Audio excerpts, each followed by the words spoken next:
Hey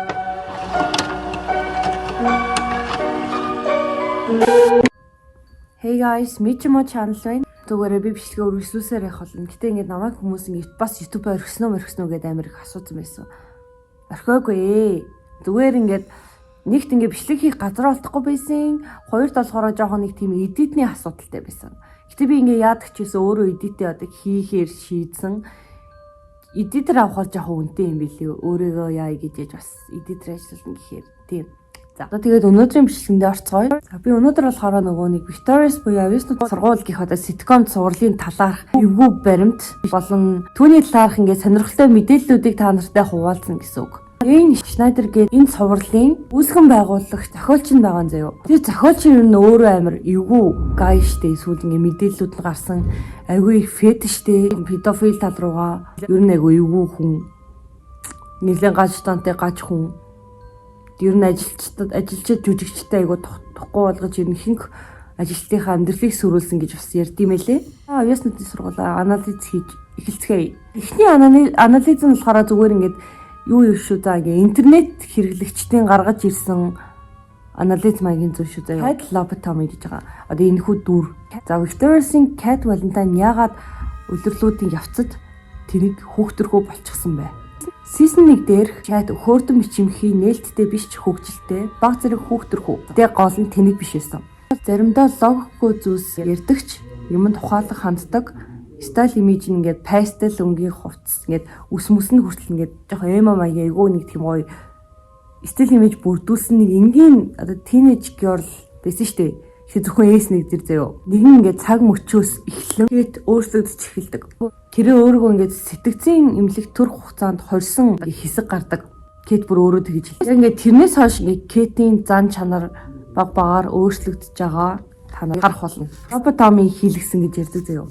Тэгээд lobotomy гэж юу вэ гэхээр lobotomy гэдэг нь ингээд нэг төрлийн ингээд тархины мэс засал одоо би нэг зураг харлаа. Энэ зурагт үзүүлж байгаачлан тархины урд хэсэг ба бусад хэсгүүдийн хоорондох мэдрэлийн холбоог хайчилж тасалдаг.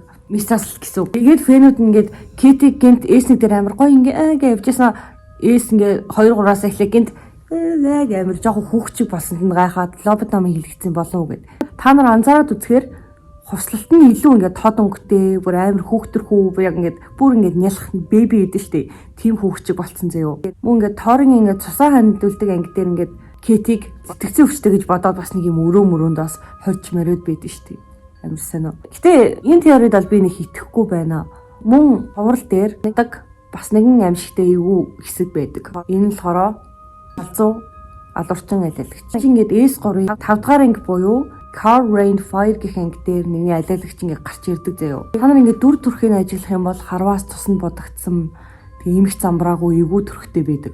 Тэгээ тэр алиалагч ингээд ахлах сургууль ингээд 3 охин дээр яаж байгаа байхгүй нөгөө нэг Jade, Cat, Tori 3 дээр ингээд очсноо. Таныг би ингээд хамт гэрлүүч явж болох уу гэд амар ингээд эвгүй юм асууж масуудаг заяо. Юунаас ч ядгүй Jade хүртэл ингээд амар эвгүүцж айдаг заяо. Нэг аимшиг хэсгийг ард нь ингээд хүмүүсийн инээж байгаа өнгө айс оруулаад жоохон нэг тийм марзан инээдтэй болох гэж бүр хичээсэн бүр илүү нэг амар болгож байгаа юм зэ. That's not funny тий. Энэ бүр амар creepy байгаа зү. Одоо ингээ хаяаж харсан. Та нэг бодит амьдрал дээр ингээ бодож үзсэн ч гэсэн стил амар аимшигтай байгаа зү. За дараагийн сэдв болохоор Tori үнэхээр муу найз. За яагаад вэ гэхээр энэхүү цувралын гол дүр болох Ториг одоо онцлогоо. Үндэ тэрийг ингээд хамгийн муу найз гэж ингээд зарим фэнүүд нь ярьд юм байлээ. Нэг тэгэхээр найзынхаа найз залуу үнсэн эсвэл булаасан тэгээд ингээд найз залуутай болдог хгүй юу. Тэгсэн чинь яалчгүй Торгийн экс нь байж таарад ингээд жоохон шархалсан сэтгэл нь ингээд жоохон хөндөгдөөд ч юм уу бүдүүлэг байдаг. Тэгээд ер нь бол айгүй Cat-ийг бас нэлээд гомдоож бас уйлуулдаг бас хэсгүүд гардаг. Тэгээ хамгийн амар нь Jade-ийн найз залуутай бүр байнга сэтгэндэг. Jade анхандаа яг тэрнээс нь болж айгүй дургу байсан. За энэ сэдвийг орхицгоё. Дараагийн сэдв болохоор Tori Trina хоёрын аав ээжийн талаар ярьцгаая. Тэр хоёр бол хамгийн муу эцэг. Урал ингээд ер нь хальт гараад өнгөрдөг боловч ямар шүү одоо эцэг их вэ? Ямар шүү хүмүүс гэдэг нь харагддаг шүү дээ. Жишээ нь Tori Trina ингээд аавынхаа ингээд камерыг бариад ингээд хүүхэд нь аав нь бүр хүүе ингээд зогсоосноо камера авч байгаа байхгүй ингээд камерандаа санаа зовдөг. Нэг хэсэг байдаг нь ээж нь нэг хүнтэй имэж бичдэг байхгүй юу. Тэгэхээр Тор ингээ хин ингээд асуусан чинь Гэри ингээ таны аавын чинь найз гэд нэг цагдаагийн офисерын талаар ингээд асуудаг байхгүй юу. Тэгсэн чинь юу ч юм гэдсэн чинь нөгөө ээж шууд ингээ устгахчдаг заяа. За тэгснэ юу ч гээгүй юм гэдэг. Айшвал ингээд ээж нь аавыг хуурдаг гэсэн үг. Араар тавилттэй гэр бүлийн араар тавилт. Энийг баталдаг нэг юм нь болохоор тэр Гэригээ найз нь ингээд Тортой таарснаа тэгдэг заяа ингээд таны ээж ч яста хамгийн гайхалтай эмэгтэй шүү.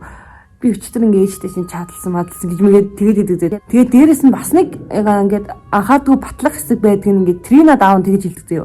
Чи ингээд коллежид ороод ер нь надаас айгу хол амьдраарэ гэж хэлдэг зэ. Ер нь ингээд хэсгүүдийг анзаараад л байхаар ингээд аав ээж нь хүүхдүүдээ ер нь огт анхаардгүй. Бас нэг муухай хэсэг байдаг нь болохоор ээж нь дандаа зөвхөн өөртөө л хоол хийж иддэг. Яг ингээ хүүхдүүдээ яг өгч болно л доо тэгэл ингээд та нараас хоол идэх үү гэснээ яана би дуусчин мочин ингээд янзын үзэж байгаа юм шиг бүр тиймэрхүү байдалтай байдаг зэ ээж нь.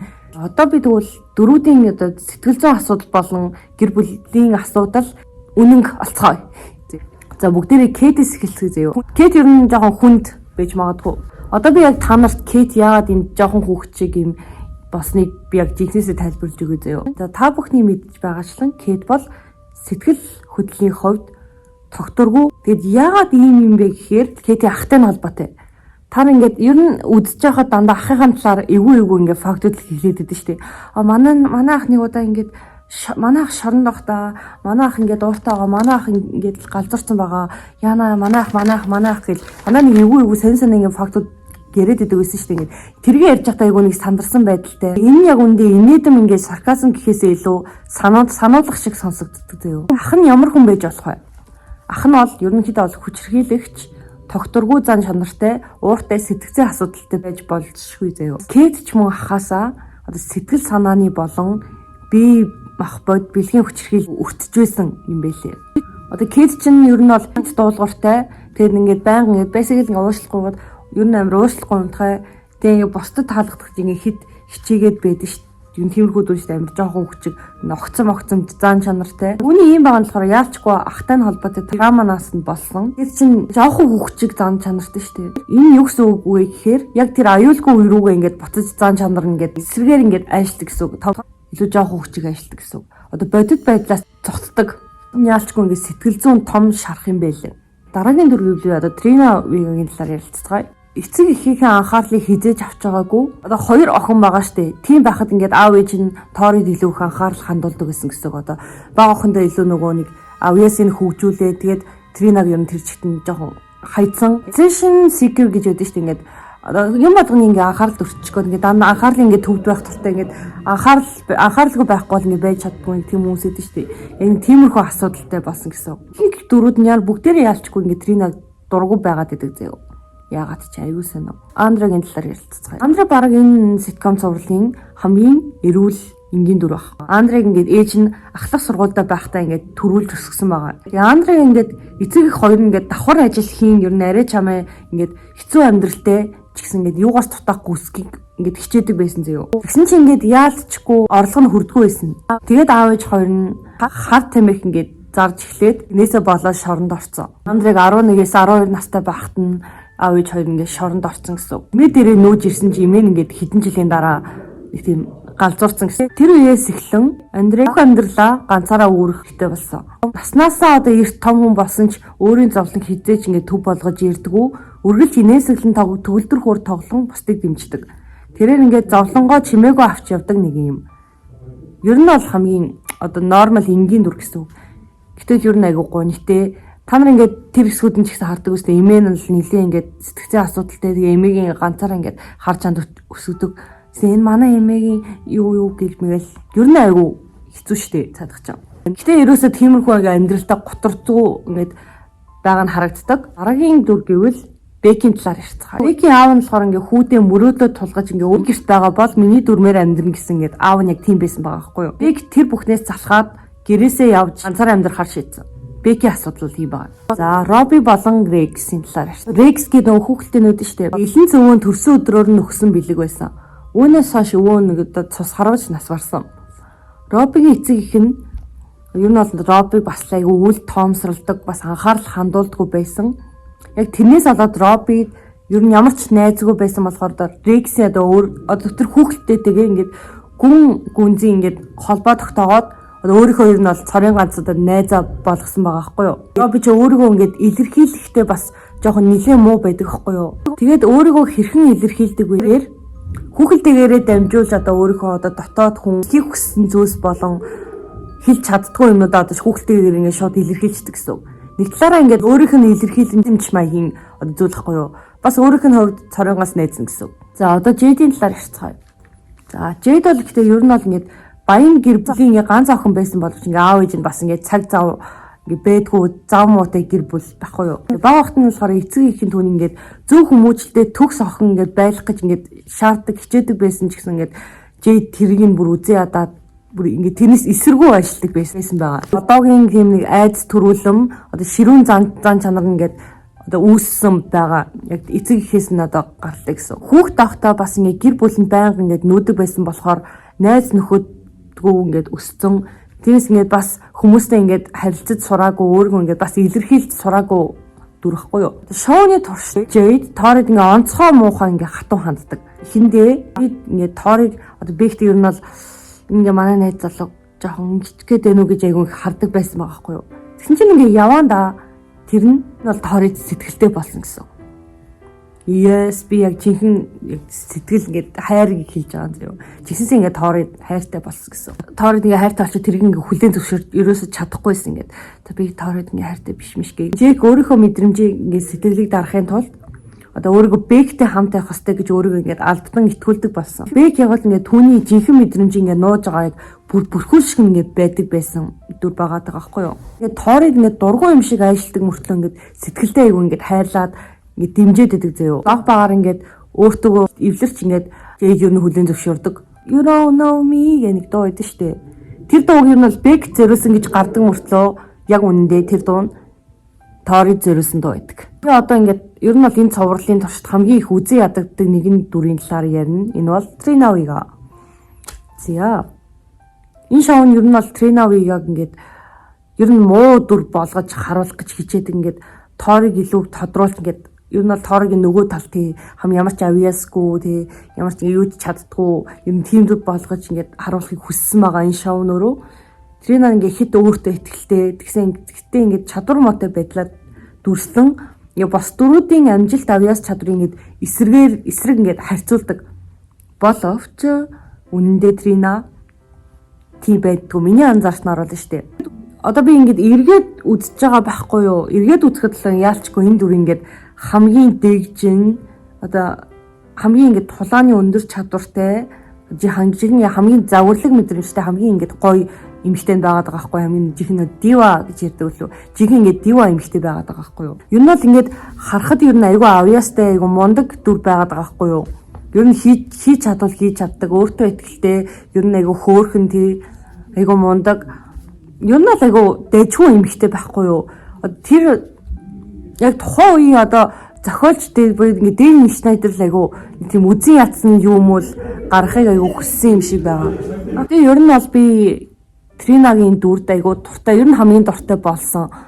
Та нар ингээ эргэн анзаараад үзэхэд ч гэсэн айгүй нэг тийм өмсөж байгаа гутал модал хувц бүгдээрээ янзын ингээ загварлаг лаг дүр байгаад байгаа байхгүй юу. Одоо ер нь сүүлчийн баримтантай орё заяа. Гэтэ энэ ихтэй ялцгүй анзаарсан үнэн зүйл байгаа.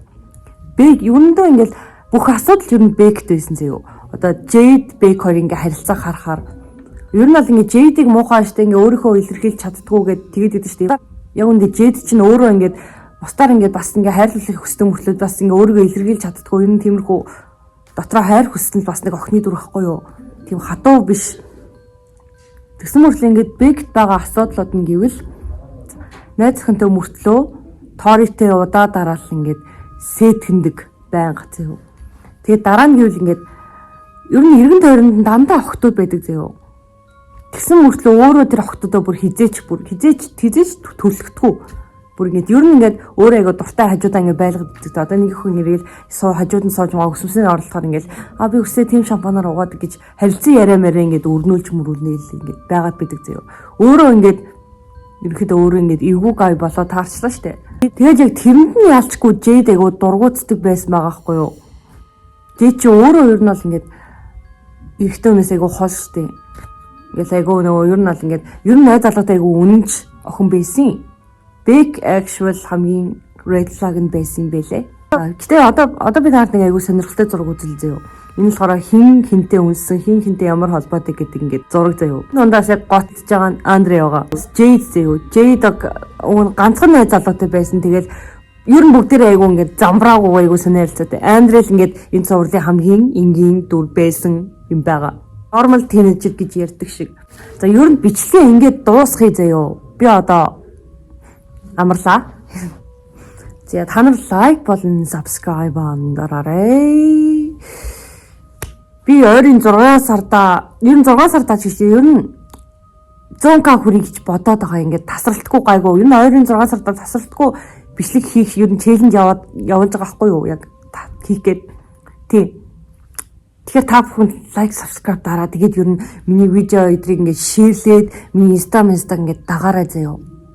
Мундаг шүү, хөөрхөн шүү. Би ер нь бүгдд нь хайртай шүү. Гэхгүй. За, bye. Мичмаа байла. Bye. Дараагийн бичлэгээр уулзъя. Тун удахгүй.